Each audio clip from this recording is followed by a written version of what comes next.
Era antes del amanecer del 27 de noviembre de 1942. El puerto de Toulon, en la costa sur de Francia, todavía dormía.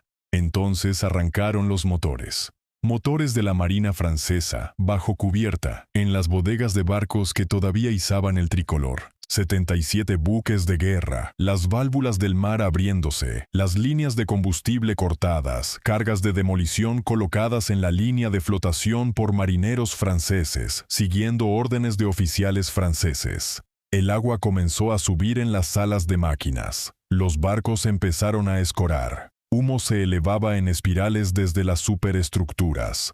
Uno por uno, en la luz gris previa al amanecer, la fuerza naval más poderosa del Mediterráneo se hundía bajo la superficie de un puerto francés, destruida por manos francesas para impedir que cayera en manos de los alemanes que llegaban por las puertas. Los franceses hundían su propia flota. No porque nadie los obligara, no porque tuvieran que hacerlo, sino porque los alemanes venían por los barcos y los franceses los destruyeron primero, exactamente como siempre habían dicho que harían. Antes de continuar con esta historia asombrosa, no olvides suscribirte al canal y dejar tu like. Nos ayuda muchísimo a seguir compartiendo relatos como este. Y ahora, sigamos. 29 meses antes, el gobierno británico no había creído que esto llegaría a suceder. Esa incredulidad costó 1.297 vidas. Era el verano de 1940. 8 semanas antes, Gran Bretaña y Francia eran aliadas. 1 millón de soldados británicos se encontraban en suelo francés junto a los ejércitos de la República. La alianza se sostenía. La causa era compartida. Entonces Alemania se movió, y el mundo se desmoronó más rápido de lo que nadie creía posible. En cuestión de días, la línea aliada cedió en una docena de puntos.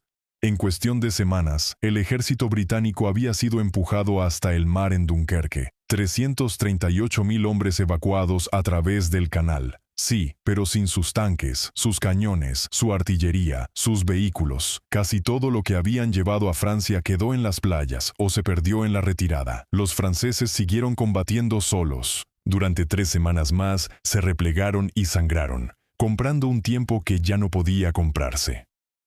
El 17 de junio, Francia pidió condiciones.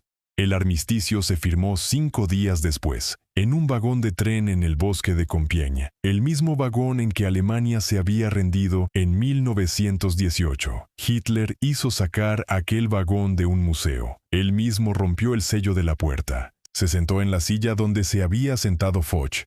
La simetría era el mensaje. Gran Bretaña estaba sola. Lo que aquello significaba en los últimos días de junio de 1940 era esto.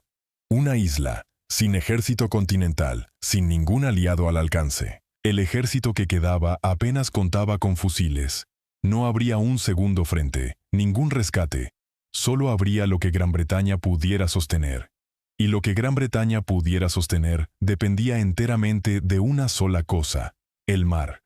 Churchill lo comprendía hasta los huesos. Había sido primer lord del almirantazgo en la Gran Guerra y de nuevo en esta.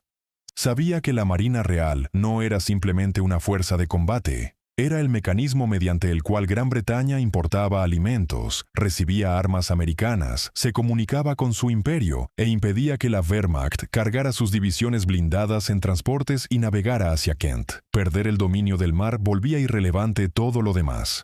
Ahora, anclada en puertos por todo el norte de África y el Mediterráneo, se encontraba la cuarta flota más grande del mundo. 7 acorazados, 19 cruceros, 71 destructores, 76 submarinos. La Marina francesa, legalmente bajo el control de un gobierno de armisticio en Vichy, responsable en distintos grados ante Berlín. En el puerto de Mers-el-Kébir, en la costa argelina cerca de Orán, se encontraban los barcos que más importaban. Los acorazados Bretagne y Provence, 2 modernos cruceros de batalla, el Dunkerque y el Strasbourg, diseñados y construidos específicamente para superar en potencia de fuego a los buques alemanes Scharnhorst y Gneisenau, un portahidroaviones, 6 destructores, todos amarrados de popa a un muelle largo y estrecho frente a tierra, con un único canal oblicuo entre ellos y el mar abierto. La pregunta que enfrentaba Winston Churchill no era abstracta. Si los alemanes obtenían aquellos barcos mediante presión, mediante una toma por sorpresa, mediante un gobierno de Vichy dócil que calculara que ceder resultaba más barato que resistir, el Atlántico se convertiría en un mar completamente distinto. Las importaciones británicas no podrían sobrevivir a eso. Gran Bretaña no podría sobrevivir a eso. ¿Qué habría hecho usted? El ministro de Marina francés, el almirante François Darlan, había dado su palabra personal. La flota jamás iría a Alemania. Se lo había dicho al primer lord del mar británico el 18 de junio, y había dado órdenes permanentes de que sus barcos fueran hundidos si cualquier potencia extranjera intentaba apoderarse de ellos. Su sinceridad, según la mayoría de los historiadores, era genuina. Pero Churchill no comerciaba con sinceridad. Había visto a Hitler recibir solemnes garantías de los gobiernos de Checoslovaquia, Polonia, Dinamarca y Noruega, y descartarlas después, una por una, bajo cualquier pretexto. Los propios términos del armisticio contenían una declaración alemana de que la flota francesa no sería tocada.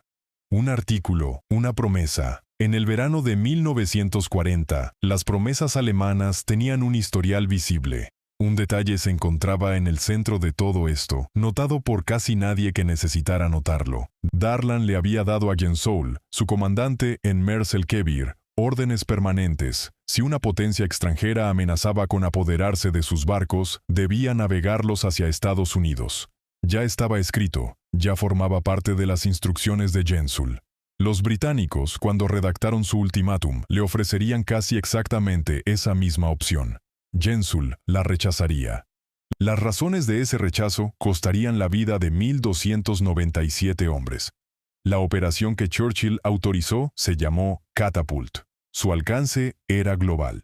Cada buque de guerra francés al alcance de la Marina Real debía ser abordado simultáneamente el 3 de julio, antes de que ninguno de ellos supiera lo que se avecinaba. En puertos británicos, los barcos franceses serían tomados sin previo aviso. En Alejandría, el almirante Andrew Cunningham presentaría a la escuadra francesa allí las mismas exigencias. Y en Mers-el-Kebir, la Fuerza H entregaría un ultimátum bajo los cañones. El ultimátum ofrecía 4 opciones: zarpar con la Marina Real y continuar combatiendo, zarpar hacia un puerto británico bajo escolta, zarpar hacia Martinica en las Antillas francesas, donde los barcos podrían ser desarmados o entregados a Estados Unidos, o cuarto, hundirse en su lugar.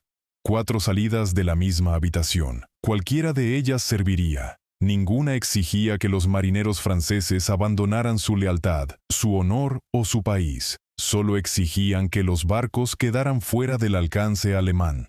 Churchill creía que los franceses se negarían. Quizás incluso necesitaba que se negaran, porque el valor político de lo que seguiría, si llegaba a ese punto, no era poca cosa. Gran Bretaña, sola en julio de 1940, necesitaba convencer al mundo de que no se detendría. América observaba. El gabinete de guerra observaba. Un acto de resolución fría, por doloroso que fuera, era en sí mismo una señal. Nada de esto volvía limpia la decisión. El propio Churchill la llamaría después la decisión más odiosa, la más antinatural y dolorosa, en la que jamás se había visto envuelto. Lo dijo, y aún así la ordenó. La noche del 2 de julio, en el Mediterráneo, al sur de Gibraltar, el HMS Hood avanzaba entre la oscuridad a toda velocidad, su enorme casco cortando aguas planas, apenas iluminado contra la noche.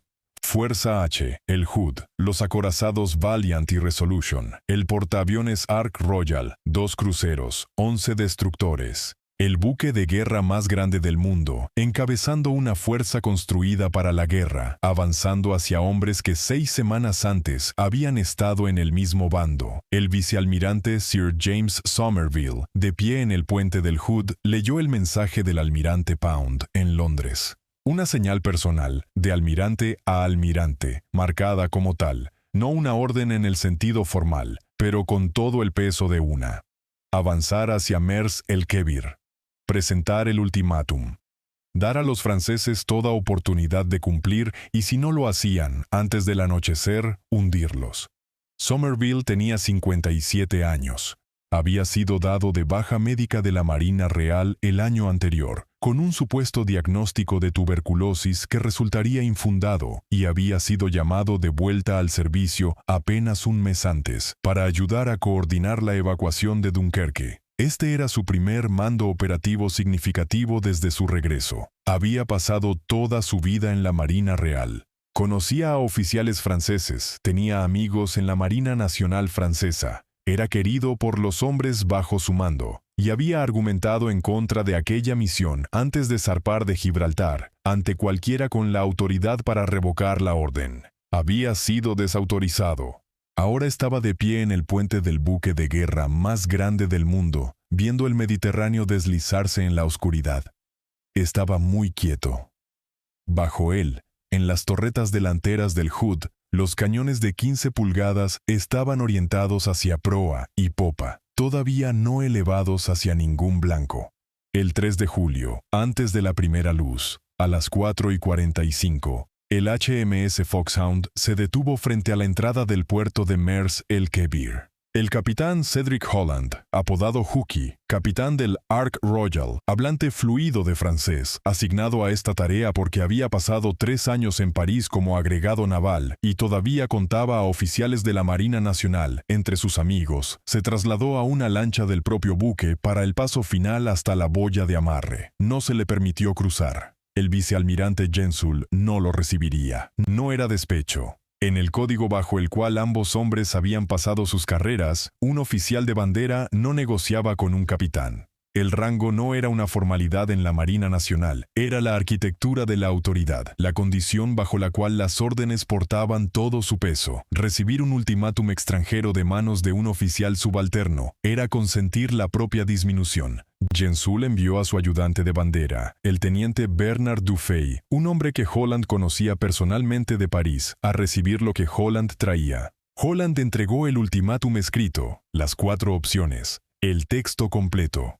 A las 5 de la mañana, en el horizonte, aparecieron las siluetas de la fuerza Hatch, primero el Hood, después los demás detrás de él, recortados contra la luz de la mañana. Gensoul ordenó al Foxhound abandonar su puerto. Ordenó a sus barcos levantar vapor y prepararse para el combate. Comenzó a redactar su informe al almirantazgo francés. Lo que escribió determinaría todo lo que vendría después. El informe salió a media mañana. Gensoul le comunicó a París que una fuerza británica había aparecido frente a Mers el-Kebir con un ultimátum. Húndanse o los hundiremos. Daba un plazo. Su respuesta había sido que los barcos franceses responderían a la fuerza con la fuerza. Había 4 opciones en aquel ultimátum. Gensoul describió 2. La opción de las Antillas, desaparecida. La opción del puerto británico, desaparecida. La oferta de continuar combatiendo junto a la Marina Real, desaparecida. Lo que llegó al almirantazgo francés fue una sumisión binaria, o resistencia. París solo podía darle una respuesta, y esa fue resistir. Se ordenaron refuerzos desde Tolón y Argel. Los británicos interceptaron la señal. El plazo se estrechó. Aquí es donde todo giró. No en una orden de batalla, no en una decisión política, sino en un telegrama redactado con rabia y prisa por un hombre orgulloso, humillado por la llegada de una flota extranjera y el insulto de un oficial subalterno en su boya de amarre.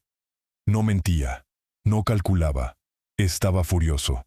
Y cuando un hombre furioso comprime 4 opciones en 2, no cree estar cambiando nada. No comprende lo que ha hecho. Su propio almirante superior ya le había dicho que navegara hacia América si esto ocurría. Los británicos le ofrecían exactamente eso.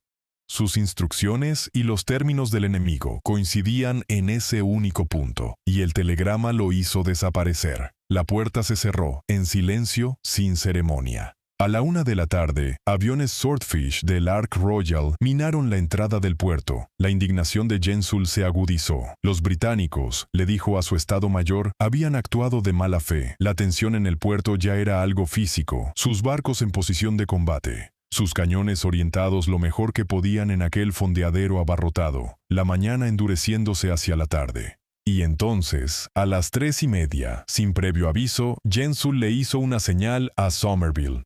Recibiría a Holland en persona. Somerville concedió una prórroga de 2 horas. En el puente del Hood, su expresión se acercaba a algo parecido a la esperanza. Holland abordó el Dunkerque y fue conducido a los aposentos de Gensul.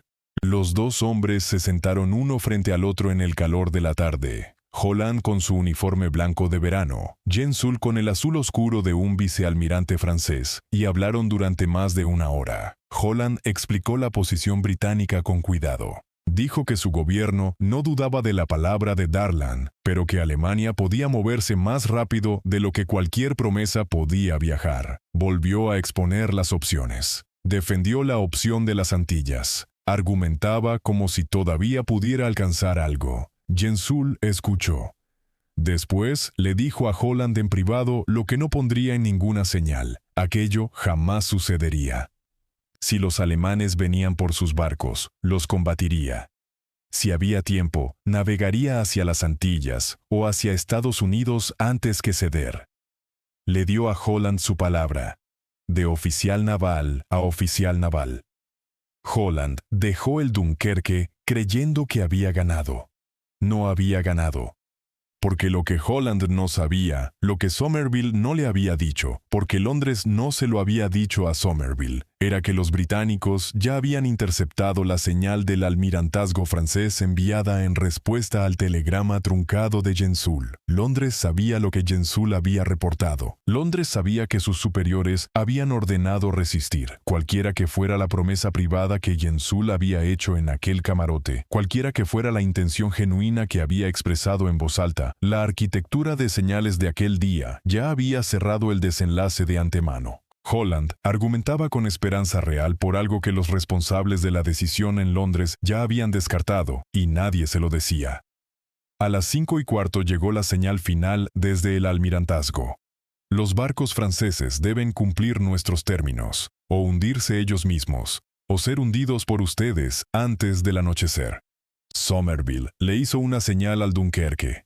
15 minutos para cumplir o abriría fuego. Los franceses no respondieron.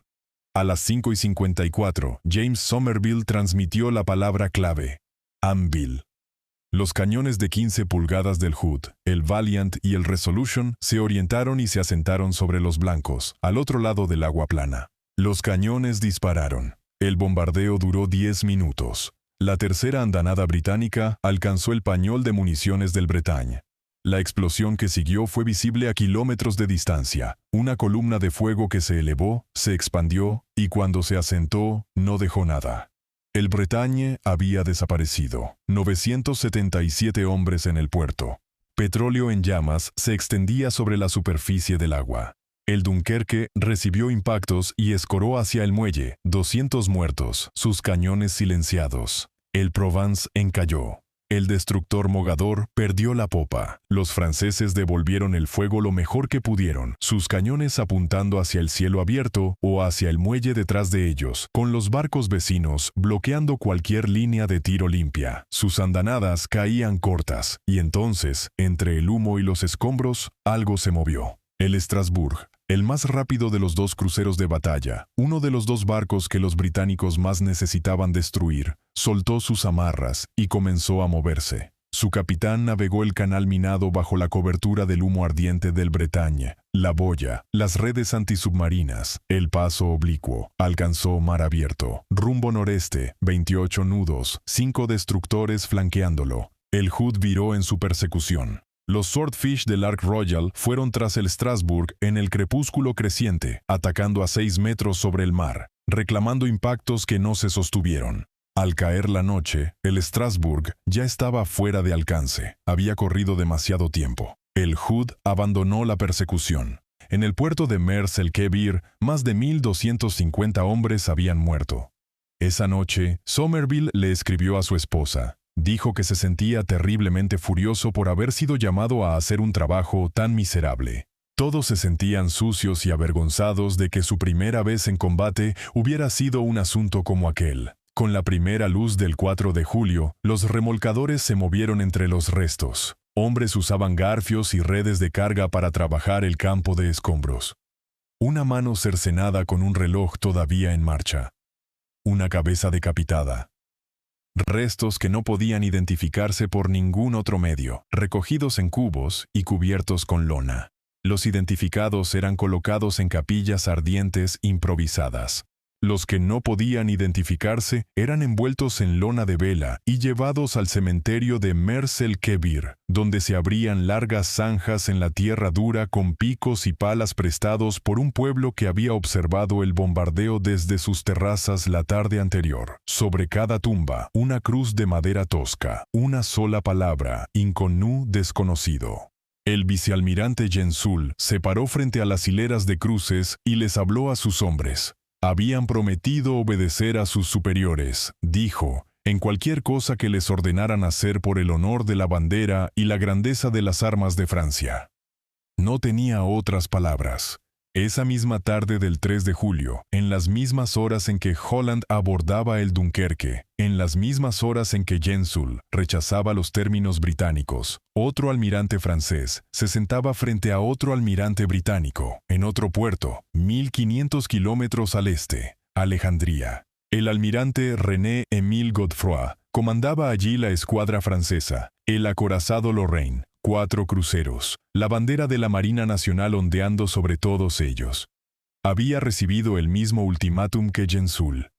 Enfrentaba las mismas exigencias. Tenía el mismo uniforme, el mismo orgullo, la misma obligación hacia un gobierno en Vichy. Su contraparte británica era el almirante Andrew Cunningham. No eran extraños. Habían trabajado codo a codo en aquellas aguas durante meses. Se reunieron como oficiales de bandera, de igual rango, con una historia entre ellos que no era de enemistad. Hablaron durante toda la noche. Para el 7 de julio, los barcos de Godefroy estaban desarmados, el combustible drenado de sus tanques, los cierres de recámara retirados y entregados al consulado francés en el puerto.